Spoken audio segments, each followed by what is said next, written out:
կապված է, այսինքն ինչ։ Հիմա Արադ ցեմենտ հետ կապված process կա։ Ես ասել եմ, որ ընդ որում դա ես ոչ թե քաղաքական հայտարարություն եմ արել, որից հետո դա եղել է, այլ քննությունը դա ցույց է տվել, գրություն ազդակ եկել կառավարությանը, որից հետո ես ասել եմ։ Ես Արադ ցեմենտի աշխատողներին էլ խորհուրդ եմ տալիս եւ խնդրում եմ, որովհետեւ Արադ ցեմենտը շատ շուտով լինելու է պետական։ Նշանակվելու է նույն ընթացակարգով կառավարիչ եւ եկեք այսօր այնպիսի բաներ չանենք, որ վաղը մյուս օրը Զանգեզուրի պղնձամոլիբդենային կոմբինատի օրինակն եմ ուզում հիշեցնել։ Ես կապանում զգուշացրեցի, ասի տեսեք, այն մարդիկ, ովքեր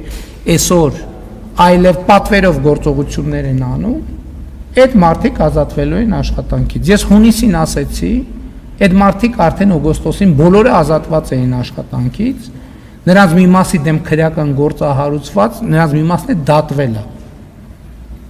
Ես ուզում եմ, որ պարզ լինի խաղի կանոնները, որ այդ մարդկանց մի մասն էլ միջև մի միջնորդավորված կամ ուղղակի միջնորդում է, որ վերականգնվեն աշխատանքի։ Ես էլ ասում եմ, չէ, հարգելիներս, այն ժամանակ հստակ կանոնը սահմանվել է։ Լսել եք ինչ եմ ասել։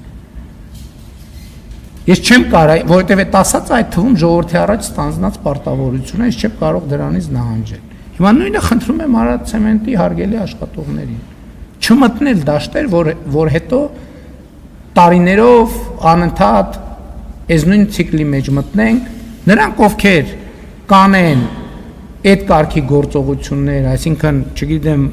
մարդկանց վրա ճնշում կգործադրեն եւ այլն, փորձելով նրանց մղել գործողությունների, ազատվելու են աշխատանքից։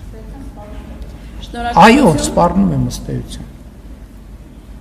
Հաջորդ հարցը Սիրիկ։ Դուք նախորդ հարցի պատասխանեցիք